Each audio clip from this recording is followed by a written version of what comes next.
I guess I can't set a timer. Okay, I was looking around YouTube, as one does, and I ran across a video that MJ did 2 years ago. It was a tag going around, a tag created by Micah Cummins, who's hasn't posted any videos in many months. So I'm gonna revive this tag, the e-reader book tag, and maybe he'll see it. Maybe if a bunch of people do it, he'll come. Micah will come back. Anyway, reason I wanted to do it now, even though it's an older tag, is I think the feelings about ebooks have changed. 2 years is a long time in the ebook ecosystem, and I'm really wondering if maybe more people are using them now than they were when this tag was quite popular. There was a good one by Criminali that I watched. He's a big ebook guy.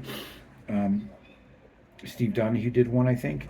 Uh, and I'm wondering, and also there, of course, there's a lot of new people since this tag was created that I'm kind of curious about everyone's ebook reading habits at this period.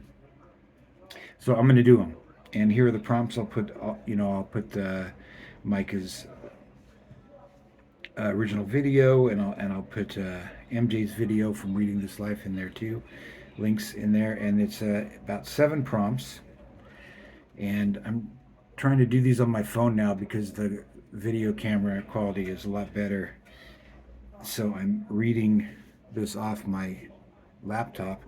Let's see. Here are the prompts. Okay, there's 8 of them. What was the first e-reader you ever owned? What was your reason for getting one?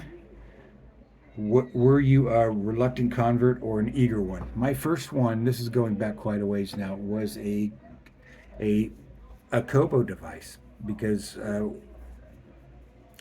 was it a Nook? No, it was a Kobo device. It's so long ago that there was a Nook and a Kobo device. They were separate. I bought it and had it sent to a Borders bookstore. So we're going way back. So I don't know when was this, 2008 or 9. And I got that instead of a Kindle because I hated Amazon at the time. I still do, but I still use it. So call me a hypocrite or what you will. I owned that for a while. I broke it. I broke all my e-readers up until the ones I've owned now. I think I stepped on it or I sat on it. My first 2 e-readers, I know I sat on one. It just fit in my back pocket. Oh, that might have been that Kobo reader because it was a little bit smaller than a Kindle, I think. Um, my reason for getting one is I was getting into self-publishing, what's now called indie publishing, and putting books out. And I knew a lot of people who were doing it and having different levels of success. It was there weren't that many people doing it right there, so you could make a little money no matter how badly designed your books were. And so I needed one for that because you know the self-publishing and e-readers came along about the same time, although of course there are ways to self-publish your print books too. But the focus at that time, and again, this was, I think, I keep wanting to say 2011, but that seems like an awful long time ago. Maybe it wasn't. Anyway, I didn't read as much on that. It took me a while to get into the habit of reading on it. Uh, so I was an eager convert in the sense that it was something new and it was something that made it. It was part of the whole movement that made it maybe possible to to publish your own work. And prices were very low for ebooks at that time. There was a lot of free stuff from Project Gutenberg and all that. So I think I was pretty eager, but my own preference for a long time was to stay with reading print books. Okay, number 2, what e-reader do you use now? What e-readers do you own? Oh man. Uh, I use my Kindle. I have a regular basic Kindle, the cheapest Kindle you can get. That's not my main device though. Right now, I have a Books Palma, and the reason I said "oh man" is because I forgot to get it, so I'm gonna go get it. Okay, books. This is in the case that I own for it. This case that I bought is a nightmare to get it in and out of, which is the only issue I have with it. It's a great device. You could see it's about it's a little larger than a phone, than my Pixel phone, um, and it works more or less like an Android phone. You know, you can put apps on it and everything. Here's a list of some of the books on my Kindle app. I mostly use the Kindle app. I also have the you can put the Kobo app on here. You can put any phone app on here. Pretty much, it's just the e-ink screen. You can really use this as a backup phone because you could put your Gmail app on there. I've got some stuff I use just basically more for reading. Like I've got Wikipedia on there. It does have a browser. A couple other. Oh, it has a camera even. I don't really use it for anything except for Amazon and Libby. Libby is the app, or at least in the United States, you use for your libraries, to check stuff out of libraries. Okay, so that's the main one. I own the Books Palma. I got it because I watched a bunch of reviews on Criminali's channel, so I'll see if I can. I'll just tag him if I can't find it, but I think I can find his review of this particular phone. He does very good device reviews there, in addition to all his other stuff. Okay, so that's what I own. And do you read digitally? This is number 3. Do you read digitally on multiple devices, or always on the same device? If you use multiple, how do you decide which ones to use?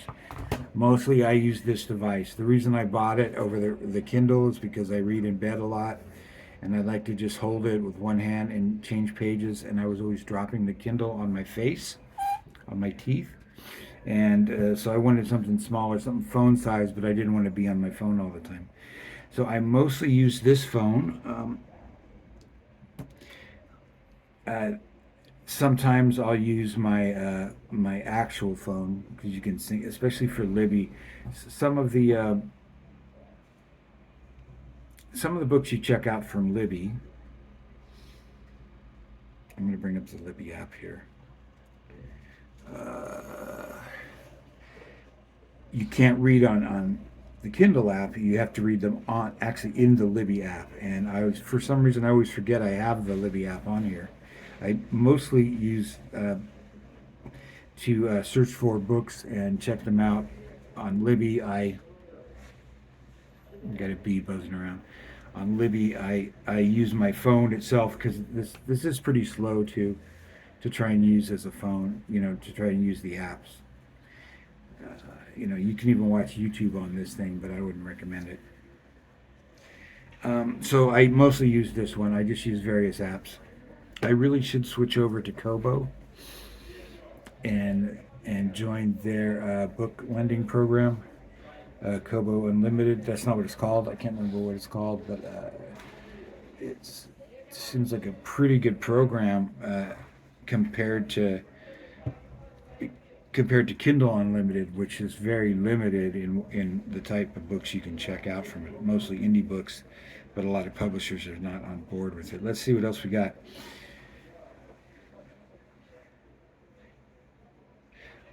Okay, number 4, do you still read physical books? If so, how do you decide which format to read a certain book in? I do occasionally. I read 2 physical books this year because I bought them at the airport when I was coming to where I am. I don't own any books because I'm traveling, so are these bees? What do these bees win with me today? Jeez. Anyway, so I don't often, just because when traveling around, you know, sometimes there'll be a book at one of the Airbnbs I'm staying at or something, although not too often, not like the old days.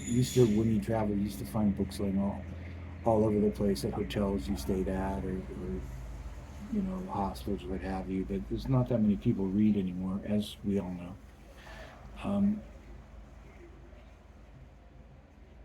So I basically read everything online. You know, definitely if I had a choice, I might. This bee is freaking me out. Get away from me.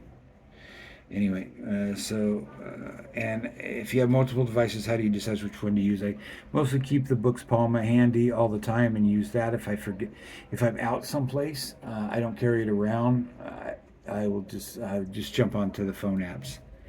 Um, the Kindle that I have, that I still have, I don't use very much at all. I I open it once in a while, make sure it's the battery's still good. It's really mostly a backup if my Books Palma breaks, because Books Palmas are quite expensive. They're around $300 for that little device I showed you, which compared to the basic Kindle device or the basic Kobo device is pretty expensive. But it's really handy for me, and I don't have a lot of devices. So, and also, like I say, I could use it if my phone ever breaks. I'd have enough Android access on my Books Palma to get a new phone, and keep in contact with people while I got a new phone. Do you still read physical books? What is something you dislike about reading ebooks? There's a lot of things I dislike about reading ebooks. Uh, is it going to ask me what I like about them? Well, the great thing is it doesn't really specifically ask that, does it? So I'm going to add that in. What I like about ebooks is the accessibility uh, and the convenience. You carry thousands of books around with you at any time, and they're very affordable. You can read many of the world's great classic books for free.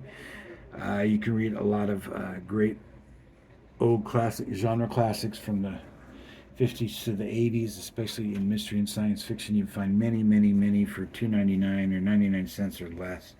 So you can read an infinite number of books.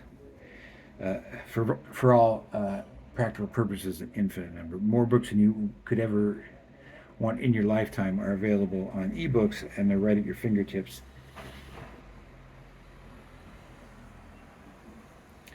Some of the things I dislike about them is, well, one of it is that very same thing. You have so many books, it's kind of hard to settle down. If you're carrying one or two books with you as you travel, or with you during the day, you're just going to read that book.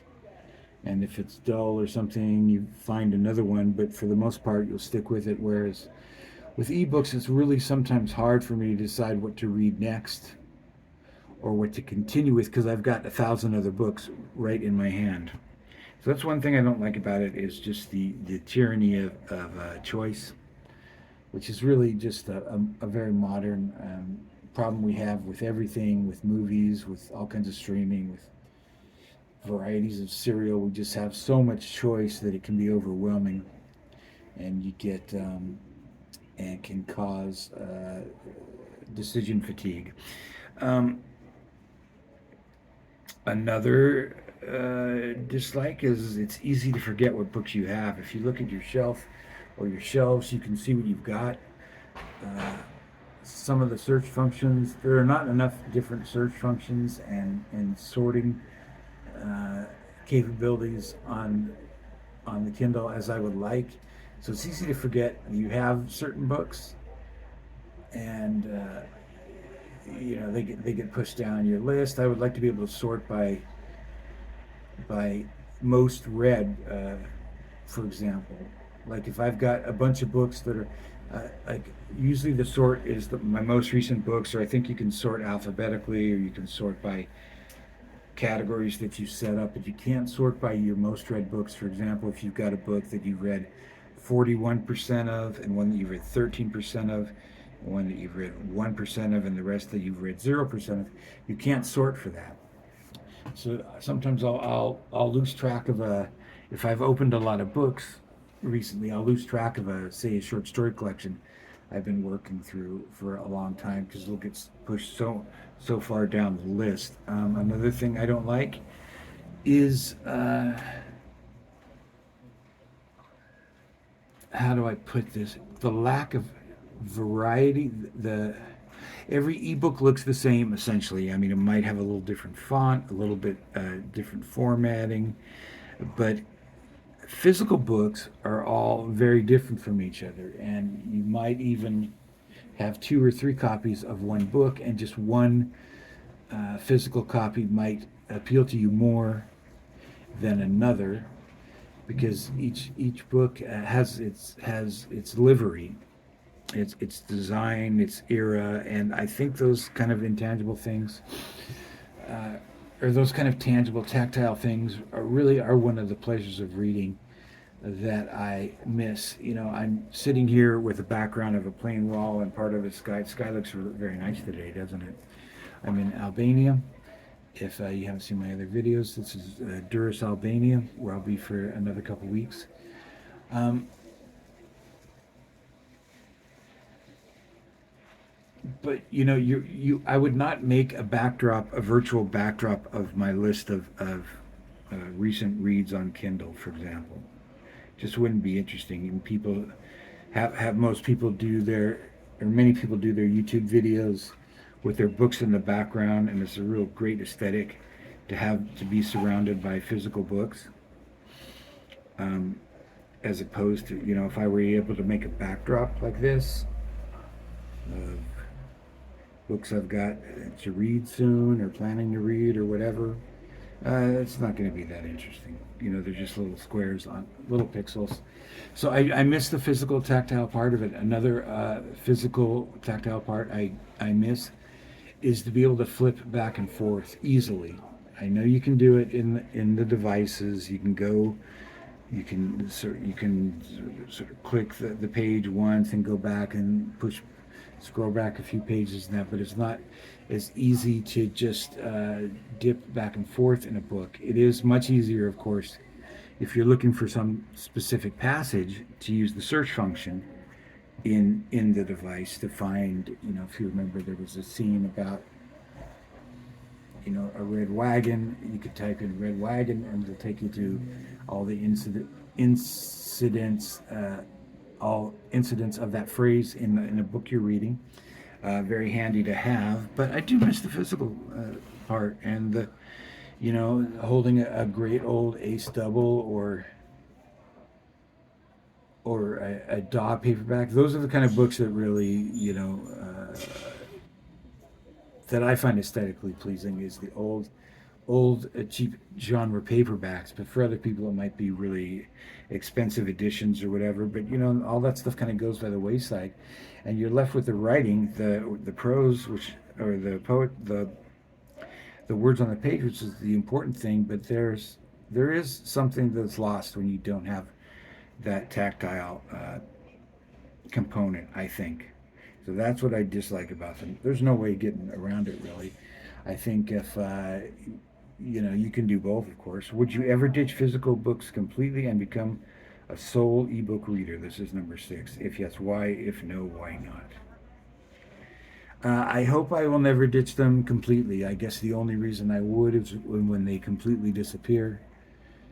When they're all collected and landfilled by various groups who object to various things in one type of book or another, or they just get old and fall apart, which is happening.